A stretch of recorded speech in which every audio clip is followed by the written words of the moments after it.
From the University of Maine, Maine Public Broadcasting presents live coverage of an address by United States Secretary of Defense William Cohen. Good afternoon. Welcome to the Maine Center for the Arts. I'm Don Carrigan. A standing crowd of about 1,500 people is here, giving warm applause to welcome U.S. Secretary of Defense Bill Cohen. He is here to deliver a speech, the first in what's called the Cohen Lecture Series. The band playing the music is the 195th Army Band of the Maine National Guard. Secretary Cohen joined on the stage of the Maine Center by a color guard from the University of Maine, ROTC, by Virginia Gibson, Dean of the Business College, and by University of Maine President Peter Hoff. As the color guard comes to the center of the stage, we will be hearing our national anthem.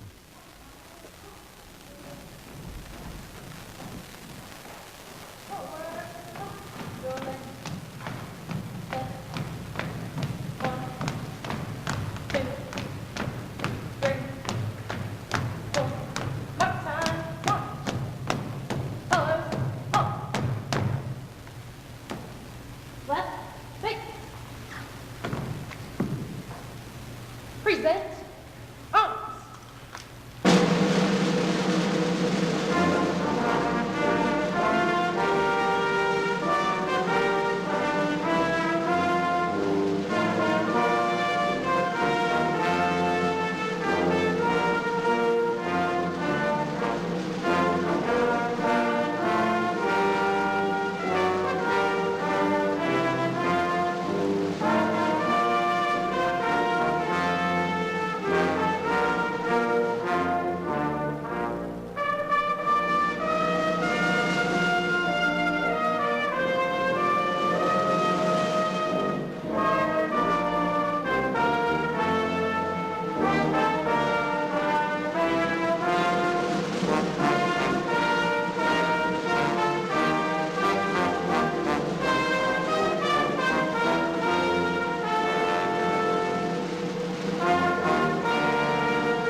Present arms. Order arms. Left face. Forward march. Your left. Set. 1, 2, 3.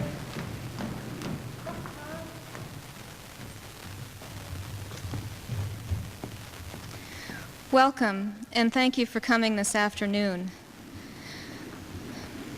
I am Virginia Gibson, Dean of the College of Business, Public Policy, and Health. In 1996, when he retired from the U.S. Senate, William Cohen donated his papers to this campus. With this rich collection as a foundation, the University of Maine established the William S. Cohen Center for International Policy and Commerce, affiliated with the College of Business.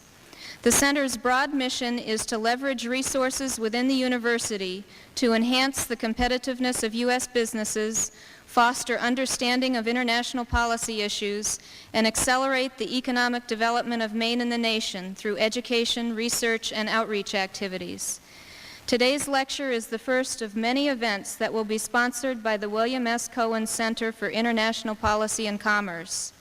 In your programs, you will find cards for questions. If you wish to submit a question to Secretary Cohen during his talk, please write it on a card and pass the card to the end of your row where it will be collected by an usher. Ryan Carnegie, President of the Association of Graduate Students, will read questions to Secretary Cohen at the end of his talk. Now it is my pleasure to introduce the President of the University of Maine, Dr. Peter S. Hoff.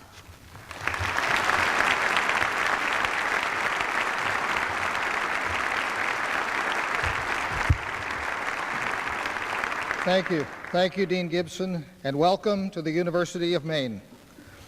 We are extremely pleased that today's program has attracted so much interest. Not only do we have more than 1,000 people here at the Maine Center for the Arts, but thanks to Maine Public Broadcasting, our audience includes viewers and listeners in every corner of Maine. That's the way it should be. After all, our university may be based in Orono, but as Maine's land-grant, sea-grant institution, it's our mission to serve the entire state. We are very proud of that distinction and responsibility. Furthermore, thanks to public broadcasting, today's event is being seen and heard in parts of New Hampshire, Quebec, and the Maritime provinces of Canada. That's appropriate, given the nature of our William S. Cohen Center. In part, its purpose is to identify policies and practices to help Maine compete economically in world markets with other states and countries. There are several people who deserve special recognition this afternoon. We are joined today by Mrs. Clara Cohen, the mother of our guest speaker,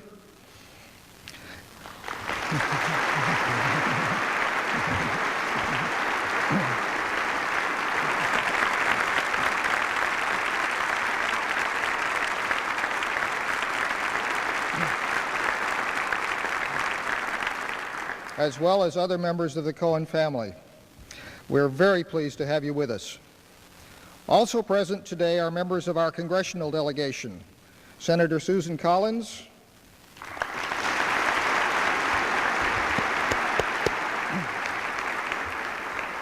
Representative John Baldacci,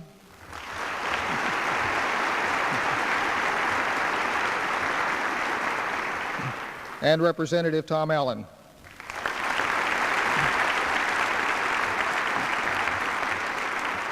Thank you so much for traveling from Washington for this special event. In addition, nearly 24 members of the Maine State Legislature are attending today's presentation. We welcome you as well.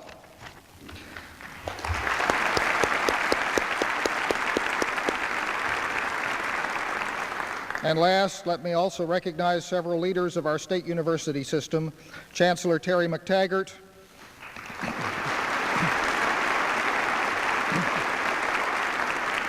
our trustees, and presidents of our system institutions.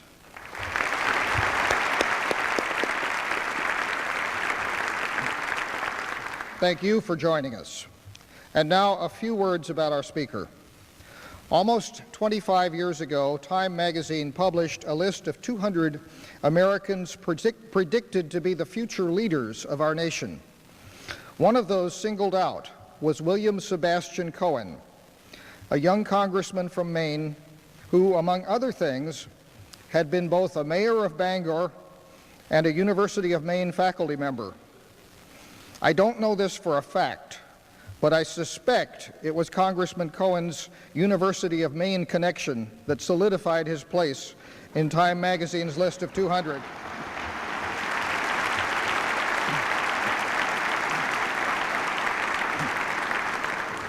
I am sure that at the time his students took great pride in seeing their former business law instructor featured in that magazine.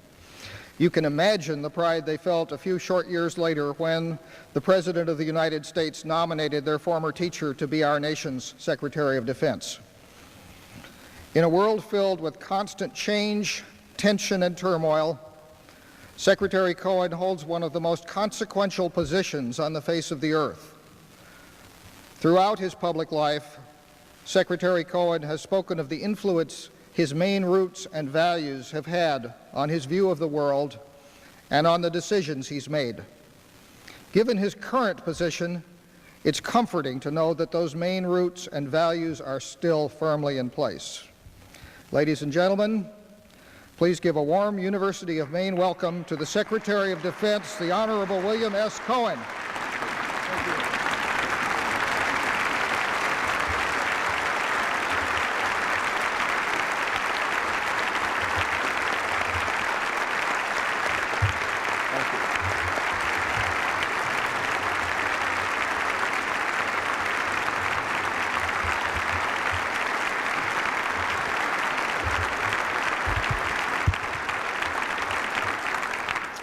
Thank you very much, President Hoff, Dean Gibson, Senator Collins, Congressman Baldacci, Congressman Allen, Mayor Woodcock, Chancellor McTaggart, university presidents and faculty, distinguished guests, students and friends, and other family members who have not yet been recognized, my Aunt Lena, who flew up from Boston.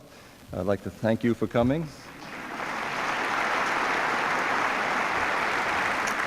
My son, Christopher, Irish, and his wife, Carrie, and soon there will be 3.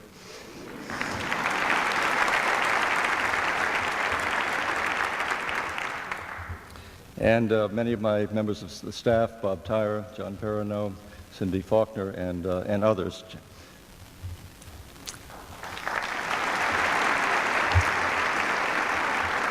And I see Jan Staples way over in the corner. Jan, thank you also. It is funny, but this does not appear to represent Ohio State. There's something quite different here tonight. Let me say that I am especially pleased to share this occasion with so many members of my family. It's a pleasure to be with all of you today. And as someone, as the President said, who has taught here, who was privileged to represent this university and indeed the state for 24 years, I'm honored and very grateful for the establishment of this lecture series.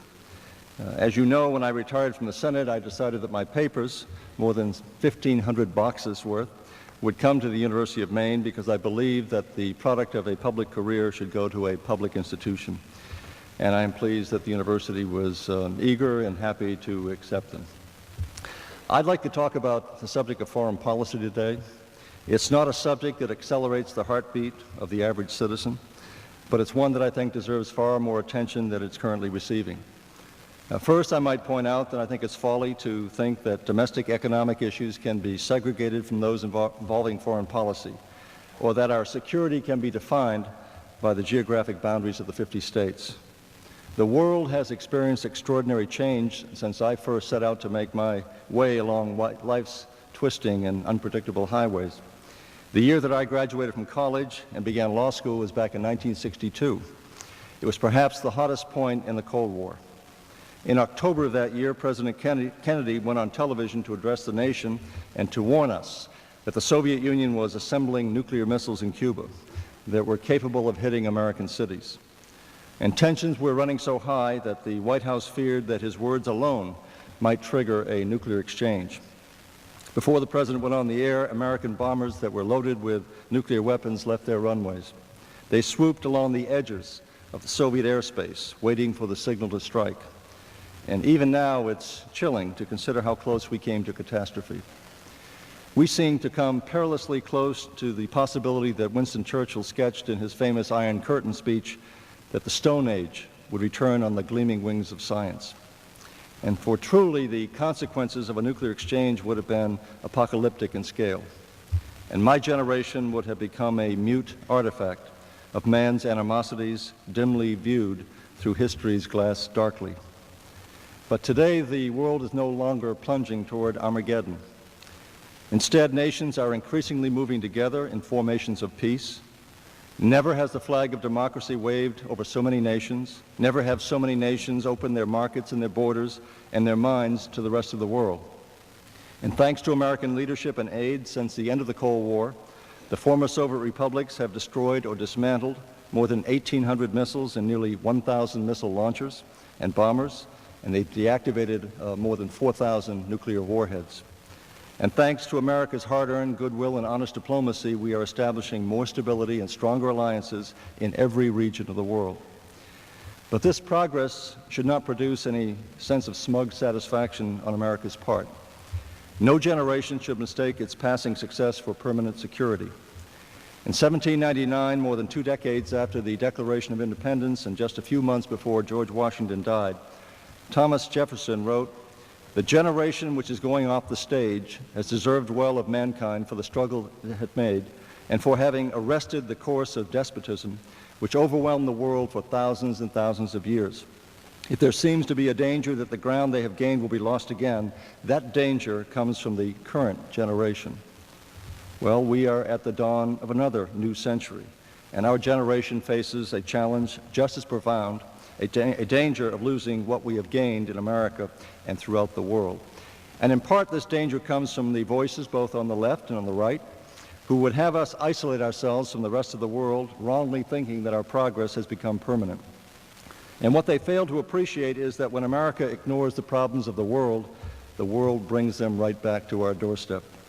And the world that we envision, a world with more security, more democracy, more freedom, and more respect for human rights, is impossible without America's active engagement. Indeed, the central lesson of this century is that America needs to be engaged in world affairs. After the First World War, America declined to place its hand on the helm of history and retreated into a false security. And the world brought us, again, another war to our doorstep.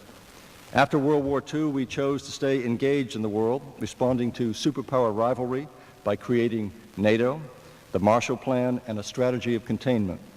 And that long twilight struggle through almost 50 winters of Cold War brought down the Iron Curtain and consigned communism to the ash heap of history.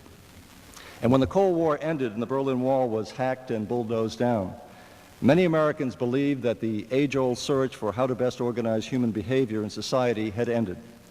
In the eyes of one academician, Francis Fukuyama, I'm sure that name is familiar to some of you, Fukuyama said that history had come to an end.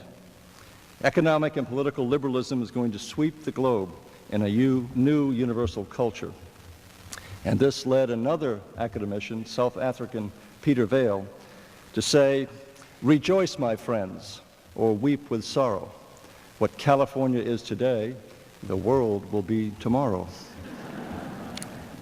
That doesn't go over very well in California, but I love to say it here in Maine. Other scholars, such as the historian Samuel Huntington, warned that we should not confuse Europe with the world, and instead, he predicted that we would face a clash of civilizations, a world in which the lines of contact between Western, Orthodox, Islamic, Japanese, and Confucian societies inevitably would produce economic or military conflict. It is a thesis that has stirred great debate and disagreement. But whatever one's view of how international political developments are going to unfold, like it or not, we now live in a global village. Technology has miniaturized the world, reducing the globe to the size of a ball spinning on the finger of science. How China treats Hong Kong or Taiwan is going to have consequences for our own economy as well as those of our allies. Hostile action by Iraq, Iran, or Syria in the Middle East can destabilize the financial architecture of the modern world. The proliferation of missile technology and weapons of mass destruction raises the specter of global chaos and nihilism. In a world filled with great competition, complexity, and confusion, there's one thing that remains clear. The United States must resist the siren calls coming from the political left and right that it's time to come home. The challenge for this generation is to hold up the lamplight of history so that we don't stumble along the footpath to the future. We need to understand that the jobs of tomorrow, the security of tomorrow, the freedom of tomorrow, all depend upon America's engagement in a profoundly changed and ever-changing world. It's just over 150 years ago, it's when Samuel Morse sent the world's first long-distance telegraph transmission. He tapped out the message, "What hath God wrought?" Well, today we have yet to come up with any sort of a definitive answer.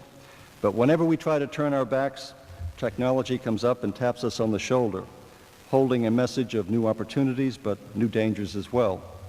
As H.G. Wells said earlier this century, advances in technology have forced us into a race between education and catastrophe. We indeed live in a new world of danger that's inhabited not only by traditional threats to our security, such as regional aggression and rogue regimes, but also by new threats, limited only by the boundaries of science and the imaginations of antagonists. We face ethnic conflicts, chemical and biological warfare, cyber warfare, eco-terrorism, weapons in space, and high-tech global crime syndicates. Weapons such as sarin gas, VX, anthrax, and other chemical and biological weapons that are capable of transforming entire cities into cemeteries. And they are silent, virtually invisible killers. And our recitation of these dangers shouldn't lead us to a point of despair, but challenge our imagination and our willpower and our character. They require us to see things more clearly and to think about them with greater acuity, to develop a comprehensive approach to their solution. In short, to strategize. And I'd like to talk for a few moments about America's strategy to confront these new and unusual challenges that can be summed up in 3 words: shape, respond, prepare. That is the essence of our strategy for the future. It applies today, it will apply tomorrow in the year 2010 and 2025. We want to shape the security environment, to encourage more democracy in more nations, more stability in more regions, and thus fewer threats to American interests and fewer risks to American soldiers and citizens. And to do that, we have to be engaged in world affairs. Influencing our friends and foes requires that we be forward deployed. So we intend to have a very robust presence in the Asia-Pacific region. We will deploy roughly 100,000 men and women. In Europe, we will also have roughly 100,000 men and women deployed. We are shaping the environment in ways that are favorable to our interests. We can only do that by being present. We also need strong, ready forces that can respond quickly and decisively to what we call a full spectrum of crises, all the way from what we call NEO operations, non-combatant evacuation procedures. If you have a failed state, an Albania, another country where suddenly there is civil chaos, we have to get our citizens out at a moment's notice. We have to have that flexibility of being able to go in and to extract them. We have to have the flexibility to respond to small-scale crises all the way up to major conflicts.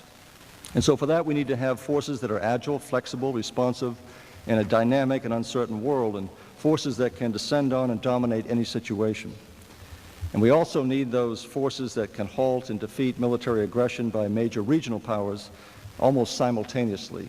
And that, of course, would apply to the Korean Peninsula as well as to Southwest Asia. The military force that we have today can meet those needs of shaping and responding to the world all the way from here to as far as the eye can see, to the horizon. But what about over the horizon, beyond our sight? What kind of armed forces are we going to need then? And that really leads to the toughest part of our strategy, preparing now for the future. We have to bring about what we call a revolution in military affairs that builds the future force today. 20 years ago, Alvin Toffler warned that unless you tame technology, you will encounter future shock. Well, today we are harnessing technology for our defenses so that it's our opponents who will suffer future shock while we gain future security. And I saw this most recently when I went out to Fort Irwin in California to see the Army Force 21 experiments, which apply the power of the microchip to the modern warfare. I saw, for example, soldiers with satellite navigation sets in their backpacks. I saw M16 rifles equipped with thermal sensors and laser rangefinders and image intensifiers. I saw Humvees with computer screens that were bolted to the dashboards, showing troop locations across an area the size of Rhode Island. And they were all linked by a clear, integrated information system that gives them near total awareness of the battlefield at all times, cutting through the fog of war. So our job is to see that these 3 elements of shaping, responding, and preparing, they're also integrated and fully interlocked. And if we do that well, we're going to see more of the synergy between our security efforts and our efforts to promote stability and prosperity. Because when our diplomats and our military forces combine to help create stability, that stability in turn attracts investment. Investment in turn attracts prosperity. No companies, or very few companies, are willing to invest in countries where there's great instability. They won't risk that capital. But where they see stability, they are likely to pour their capital. And when we pour that capital in, that country has an opportunity to enjoy prosperity. And that prosperity, in turn, will only strengthen democracy, which in turn creates more stability and more security, so you, in essence, have a virtuous circle. So in every region of the global economy, Europe, the Middle East, Asia-Pacific, Latin America, and Africa, we not only have greater interest, but our interests become symbiotic. In Europe, the United States and NATO, we're reaching out to the continent's new democracies with a hand of help and hope. Congress is now debating the admission of Hungary, Poland, the Czech Republic into NATO. And this decision, if favorable, which I hope it will go down in history as a courageous vote of confidence in the promise of stability and democracy throughout the European continent. And I want to take this occasion to commend Senator Snowe, Senator Collins for the deliberative and thoughtful way in which they're examining this momentous move, and also express my My compliments to Congressman Baldacci and Congressman Allen. It's not often that a member of the cabinet can stand for a period of 20 minutes or so and force the congressional delegation to listen. But let me say that NATO's decision to enlarge has revitalized the alliance. It has unleashed a powerful dynamic that is rapidly erasing the continent's old dividing lines. And I witnessed this last summer. I traveled to Ukraine right after the Madrid summit to attend what we call a Partnership for Peace exercise. It's a program that was initiated several years ago in which we exercise with so many other countries throughout all of Europe. Ukraine happened to be one of the countries that was hosting this particular exercise, and I flew there to witness the conclusion of the ceremonies. And there were 9 other former Warsaw Pact nations along with the United States who were there exercising. And it was truly an inspiring sight as nations that once trained to go to war against each other trained together in the cause of peace. And I can't tell you the excitement that I felt as I met with members of the California Air Guard who were there participating in this exercise, and they said, when can we come back? This has been such an exciting experience for us. We need to come back to maintain these contacts. And so NATO is reaching out to Russia and Ukraine in a spirit of friendship and hope. We have what we call the Founding Act, which has been signed with Russia. It was signed back in May. We have the NATO-Ukraine Charter, signed in July, which will set NATO on a future course of consultation and cooperation with 2 great European nations. Nowhere is NATO's renewed strength and vitality more evident than in Bosnia. On my visits to Bosnia last year, I made 3. I have seen a tremendous transformation taking place. There are soldiers from America and Russia working side by side toward a common goal. It's once an unthinkable sight. You just think 5 years, 6 years, or even 10 years ago, the very fact that Russian soldiers would be standing side by side with American soldiers in a joint cause promoting peace was beyond most imaginations. I have in a display case in my office a blue beret that was handed to me by one of the Russian soldiers. And when he saw me, he was so eager to express his gratitude for being there that he whipped off his beret and gave it to me as a symbol of his thoughts and his thankfulness. Only a year ago, the predators in Pale instilled fear, and now a common flag flies over Bosnia's government buildings. And where there was poverty and disarray and stagnation, I've seen the houses and businesses being rebuilt, farmers going back to their fields, and soon we will see a common currency be in use. There are new leaders like the Bosnian Serb President Dodik, who give hope that all Bosnians can work together toward their common goals of stability and security and prosperity, so Bosnia is headed in the right direction. And we are right to remain there as a stabilizing presence, ensuring that a durable structure for peace is cemented. The people of the United States, along with the presence of NATO, deserve the credit for stopping the bloodshed, the carnage, sending the hate mongers into retreat, and beginning this process of reconciliation. I might say that in turning to the Middle East, nowhere are the challenges of peace and stability more pressing. The continuing concern over Saddam Hussein and his weapons of mass destruction, I think, is a stark reminder. Only through America's commitment to that region can we protect and promote our security interests. Diplomacy, backed by the threat of massive force, helped convince Saddam Hussein to give the United Nations inspectors the access they need to detect and destroy his weapons of mass destruction. Our forces remain in the Gulf to continue to back up diplomacy with force, keeping the pressure on Saddam to keep his word as the inspectors resume their work and the world learns whether he intends to turn his commitments into full compliance. And these forces, along with those of some 25 nations, I think that's a fact that many people have overlooked.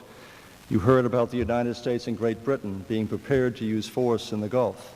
There actually were 25 countries who pledged to use force along with the United States and Great Britain and others in order to secure the compliance with the UN resolutions.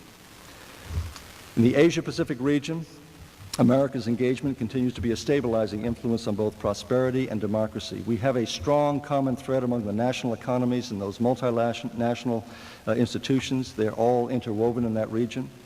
Our forces who are forward deployed in the region, combined with the solid alliances that we have with nations like Japan and the Republic of Korea, They've kept the historic memories and animosities at bay, and they've allowed those nations to become economic powerhouses. The stability born by our engagement has permitted the nations of Southeast Asia to grow peacefully into our third largest overseas market. It was John Hay, a former Secretary of State, who once said that the Mediterranean is the ocean of the past, the Atlantic is the ocean of the present, and the Pacific is the ocean of the future. And while the economies of some of the Asian countries are now in a state of flux, I believe that in the next century, many of the jobs and much of the direct investment in the United States will rely on the Asia-Pacific economic growth. More of the environmental and humanitarian issues that we face are going to require cooperation of the Asia-Pacific nations, and more of the products that we sell and consume will have ties to that region. I suspect if I were to take a quiz this afternoon and ask you about our major markets, you would probably guess that Canada is Maine's largest export market. But which country is number 2? Take a guess. If you call the Maine International Trade Center, you'll find the answer is Malaysia. And number 3 is Singapore. So whether your primary interest is national security, your own standard of living, or simply living safely in a global environment, a forward-looking relationship with the Asia-Pacific nations is critical. That is the rationale, and I believe a convincing rationale, for our engagement in the region, particularly as many of those countries are now weathering their current economic difficulties. A word about China, where I visited very recently. I came from the Gulf countries where the temperature was 93, 94 degrees, and went to China where it was 15 below zero and 20 and 25 mile-an-hour winds. But the warmth that I received was quite different than the temperature outside. China, with its burgeoning economy, has benefited for decades now of regional stability provided by America's presence in the region. From time to time, you will read that China would like America out of the Asia-Pacific region. Don't believe it. They understand that our presence has created a stability throughout the Asia-Pacific region, which has benefited principally China. It has allowed them to modernize. It has allowed them to grow in a very productive way.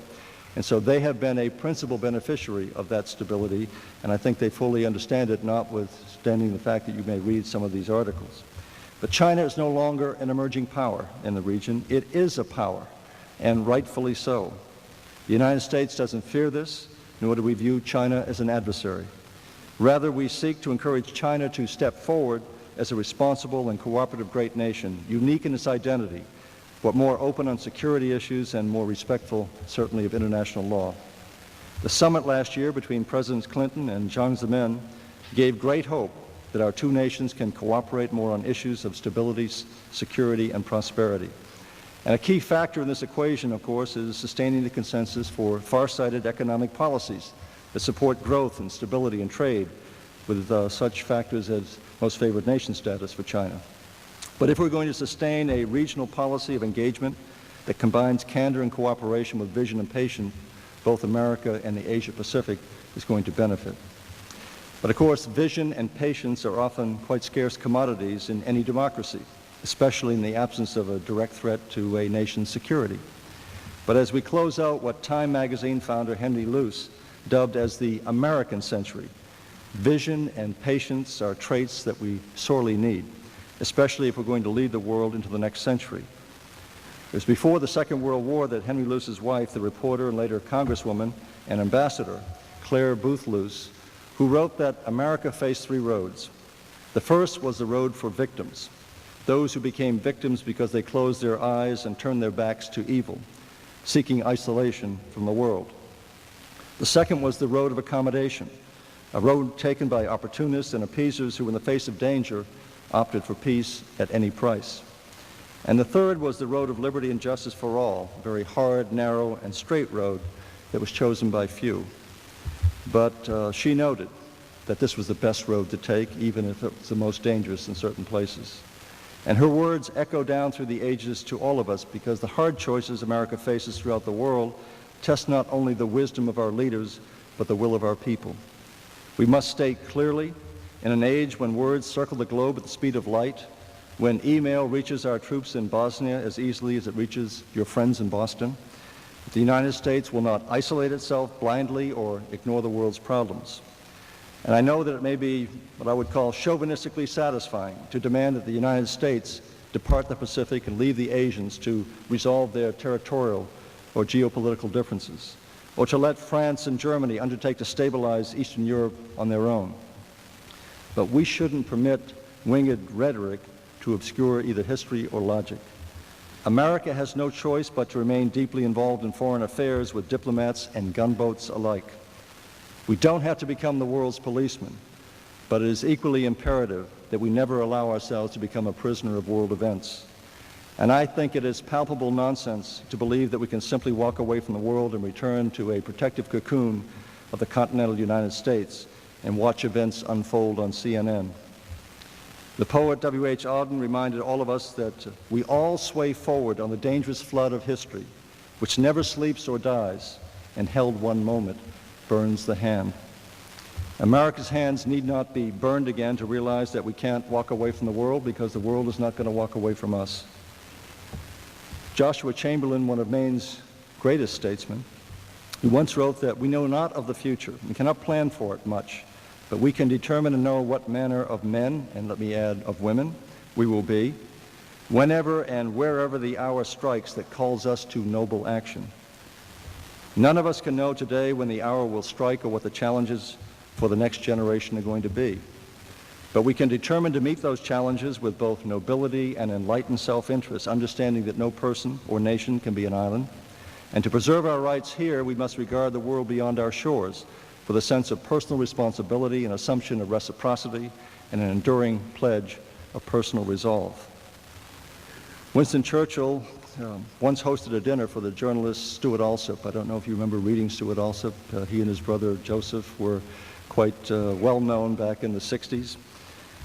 They had a dinner, and Churchill, having indulged in some champagne, and I suspect more than a touch of brandy, said, "America, America, a great and powerful country, like some strong horse pulling the rest of the world up behind it out of the slough of despond and despair towards peace and prosperity."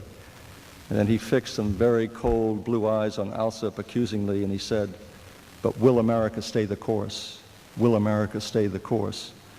Well, nearly 50 years later, we can answer his question.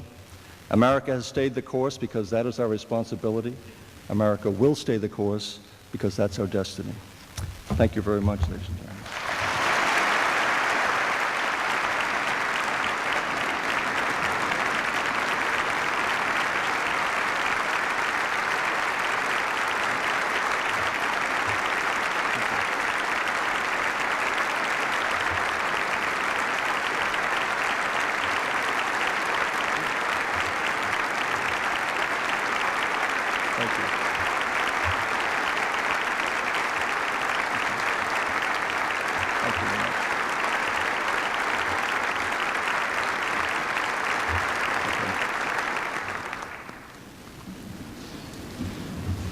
Good afternoon.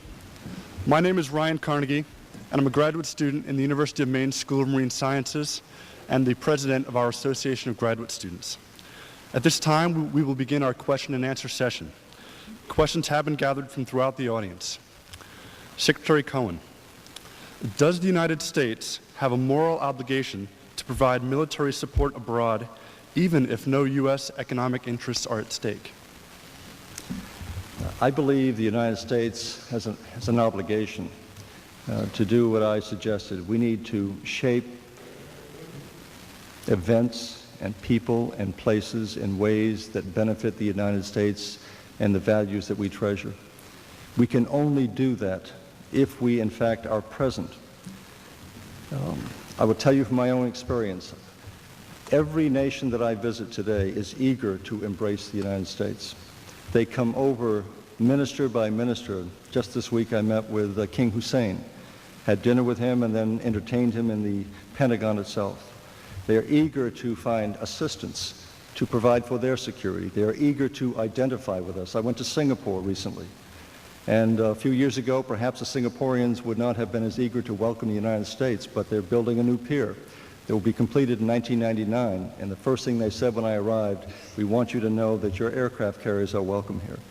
The Philippines have recently signed an agreement. We call it a SOFA, or Stationing of Forces Agreement, but it's really visiting forces in the Philippines. They are eager to have us return to train with them.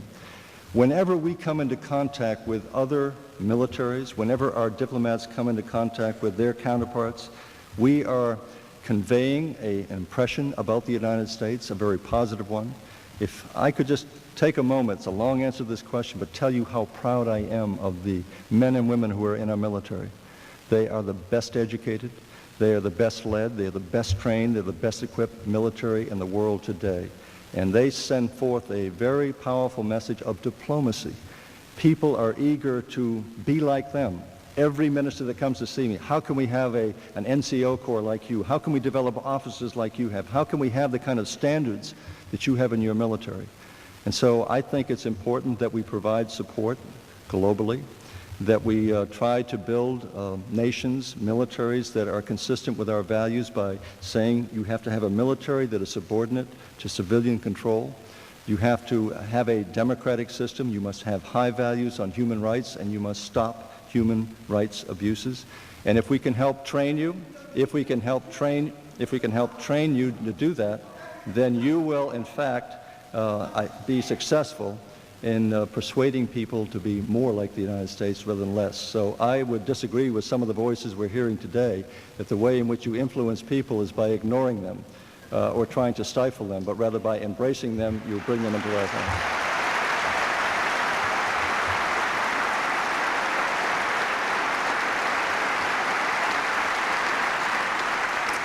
And before you ask your next question, I see my sister Marlene, who is sitting over here, and I was looking to my left and I didn't see her, but my sister Marlene is also here today.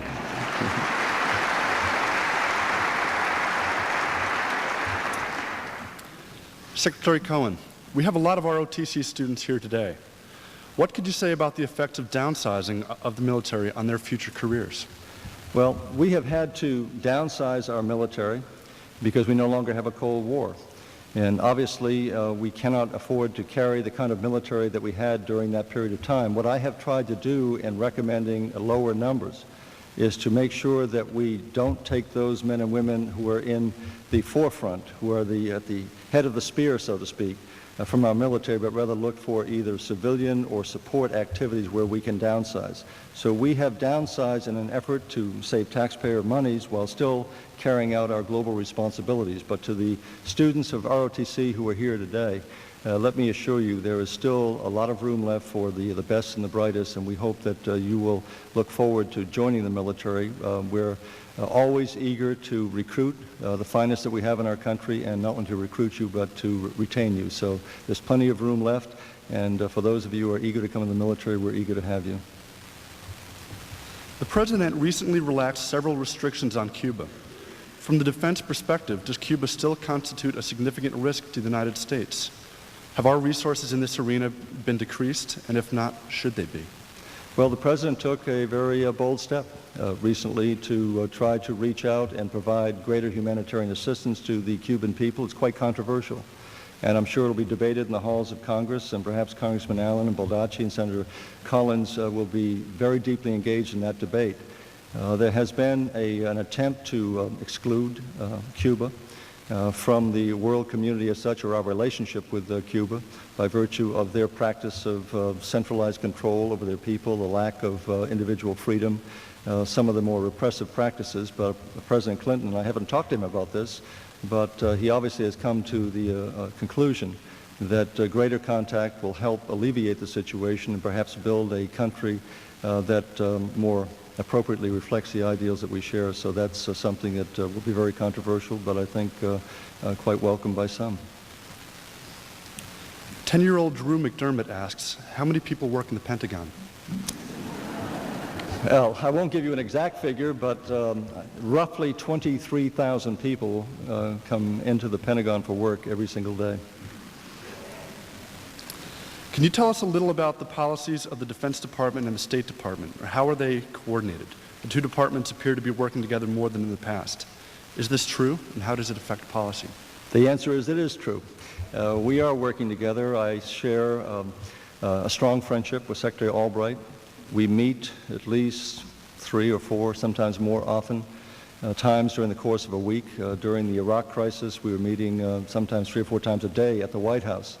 I like her, I admire her, I think she's doing an outstanding job, and we are committed. In the past, there has been institutional rivalry, perhaps, between the Defense Department and the State Department, but I look at it as a professor of mine once said, if you have a situation where you have great order, but not freedom, then you have the potential for great menace. If you have something where you have great liberty but also chaos, then you've got a mess. The same thing applies to the military and diplomacy. If you had simply a strong military without great diplomacy, you would have a very dangerous situation. But if you have only diplomacy without a strong military, you're likely to have a dangling conversation with virtually every other country. So you need to have strong diplomacy backed up by a strong military.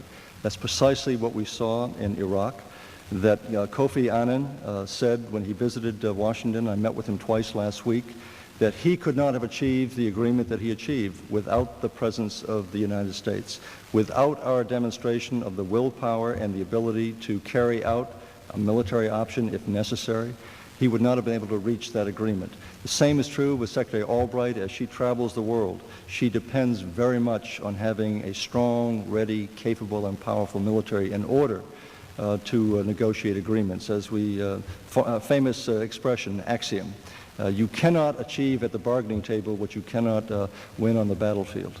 And to the extent that you have a powerful military, that allows our diplomacy to go forward to achieve peace without the use of power. How does university-based research support the National Defense Mission? Well, basic research, what we're finding is that we depend a great deal upon the research activities in the private sector. We have a number of government-funded institutions and laboratories. But what we're finding is that the private sector is moving much quicker, much more rapidly in the fields of technology than we in the Pentagon or in government itself. And so what you're seeing is a transformation take place where we no longer are going to have separate acquisition systems. And some of you may have seen the report recently about how much money was being paid for certain screw sets and other items that were outlandishly expensive. What they failed to tell you that those occurred back in 1994 and 1996. A number of changes have been made since that time, and we're unlikely to see those kinds of abuses in the future. But we have to focus on that. But what we're trying to do is to take advantage of the commercial activity, which is so far advanced beyond government approaches.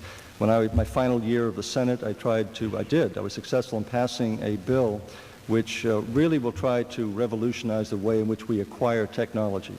And I'll give you just a quick example of this. Technology is transforming itself roughly every 13 to 18 months in the private sector. It takes at least 48 months through the government to acquire the same technology. Not to mention a favorite institution of yours, but the IRS, for example, back in 1987 decided it wanted all of its field agents to have laptop computers. Good idea. The problem was they weren't delivered until 1993. Long after those particular laptops were obsolete. So what we have to do is take advantage of the kind of research that's taking place at universities and the private sector, and then take advantage and bring that into the procurement of the United States government activities as well. What books are you currently reading? I'm reading some nonfiction, reading the biography I mentioned of Claire Booth Luce. I'm reading the biography of Albert Camus. I have the French Minister of Defense coming, so I thought I'd read up on some French existentialists. I'm reading a novel by Richard Preston, who was the author of The Hot Zone, and he now has a current book out, a novel, called The Cobra Event. I would recommend it to all of you. It is a frightening story of what can take place with the development of biological weapons in the future. It's something that is extraordinary. The damage that can be done is so catastrophic, and becoming easier and easier for individuals as well as countries to manufacture different types of biological and chemical weapons, to distribute them in ways that you will be completely unaware of and devastate entire countries and communities. What are the chances of the United States paying the approximately $1 billion to the United Nations it owes in dues? And what are the likely effects on our national security policy if the dues are not paid? The dues need to be paid. We are a member of the United Nations, and I always thought if you belong to an organization or a club, you have to pay your dues. And if you're unwilling to pay your dues because you don't like the management, then you change the management. If you don't like the way it's organized and operates, you change the way it's organized and operates. And if you're unsatisfied with the change in management and plans, then you have another choice. You can get out. I don't think we should get out. I think the United Nations is critically important to the future of world security. That's where we debate issues on a global basis. And again, I would point out that we had some 25 countries from the United Nations ready, willing, and able to help us in the Middle East. And so I think there's no choice but to pay up, and I would hope that Congress would act on this as soon as possible. In your view, what is the most serious danger to the national security of the United States? And I assume the author didn't mean asteroids, which we're all frightened about at this immediate point in time. The last part of it, I missed. Pardon me? The last part of your question. Oh, what is the most serious danger to the national security of the United States? And how should we fix this problem? Well, there is no one danger that faces us. There are many dangers that we have to contend with. We have to contend with poverty, for example. We have to contend with the potential of refugee, flood tides of refugees overwhelming nations. The question came up, what about Indonesia?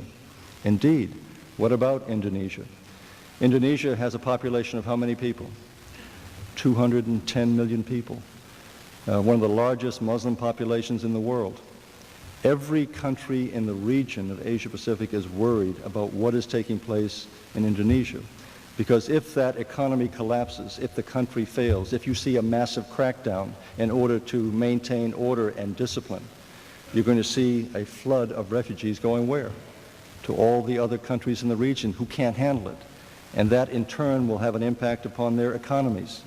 And if you have that kind of a population which will spread throughout the entire, or could spread throughout the entire region, then you have the potential for great, not only human costs, but also economic consequences. If you picked up the paper today, you'll read, for example, that the problems being experienced in Asia are now starting to show up here in the United States because we are not able to export as many of our goods to the region. That means we'll have lower employment in the United States, lower employment in Maine. You will see those other countries who suddenly are hit with that kind of devastation doing what? Dropping the price of all their goods. Sounds terrific as far as the Maine consumer or the American consumer is concerned, except what? If we see a flood of very inexpensive goods coming, that would be attractive in the short term, but it would overload our markets, and what happens? Our companies could not compete. They'd have to lower their prices, and lower their prices will put people out of work. And so you will see a reaction coming from the American people and the Congress saying, wait a minute, we can't take this much in the way of imports. We've got to start putting some barriers up. So now you have protectionism that's starting to spread over here. You can't become the dumping ground for all of these countries who are experiencing this kind of a problem. So you can see that what takes place over in Indonesia or Singapore or Hong Kong or Malaysia, Thailand, China, Japan, what takes place there and how they react to their economic difficulties will have a major impact upon the United States and our economy. And that's why I chose to talk about foreign policy today, but the notion that somehow we are going to exist in isolated splendor is simply doesn't recognize how the world has changed. We're in a global economy, and what takes place in any part of the world can have a major impact upon us. And Secretary Cohen, for our final question this afternoon, the question on everyone's mind is, what does the future hold for you? Where do you see yourself in the year 2000? You should be in jail, he's a war criminal.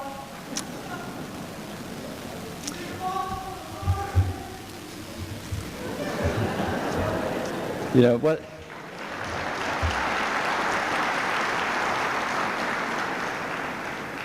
Let me respond to that question as well. Because it's a wonderful tribute. I tried to make this point at Ohio State. I know that it was seen as something of a disaster, debacle were the words that most of the media covering it used. But it really was democracy in action.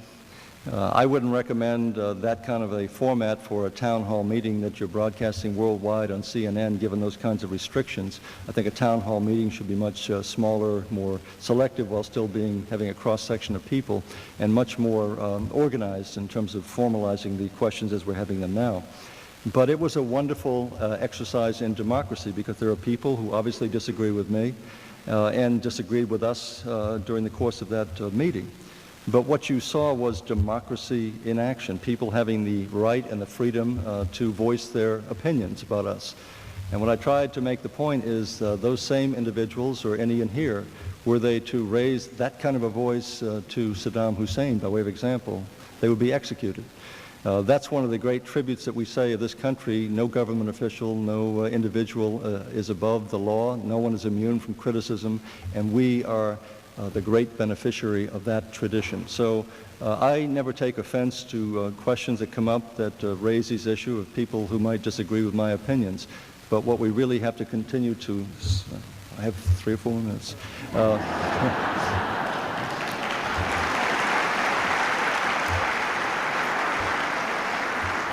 We're supposed to be militarily precise today because the camera clicks off at exactly 4 o'clock.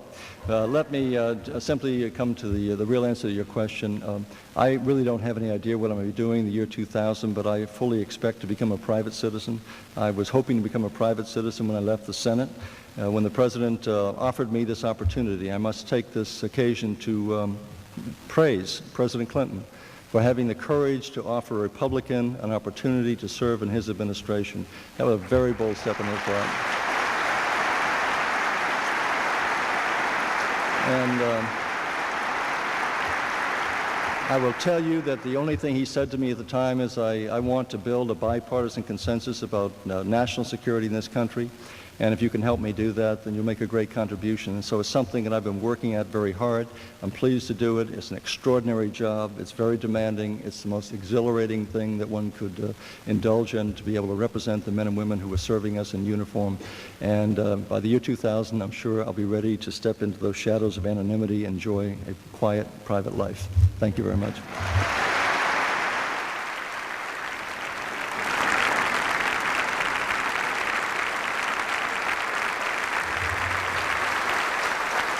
Secretary Cohen has concluded his remarks here at the Maine Center for the Arts at the University of Maine. The first in what is promised to be a Cohen Lecture series that in the coming months and more likely years will bring national and international leaders here to the university campus to discuss those sorts of issues, particularly those involving international policy and commerce. That concludes our coverage for now on Maine Public Television and Maine Public Radio. I'm Don Kerrigan. Thank you for joining us. Good afternoon.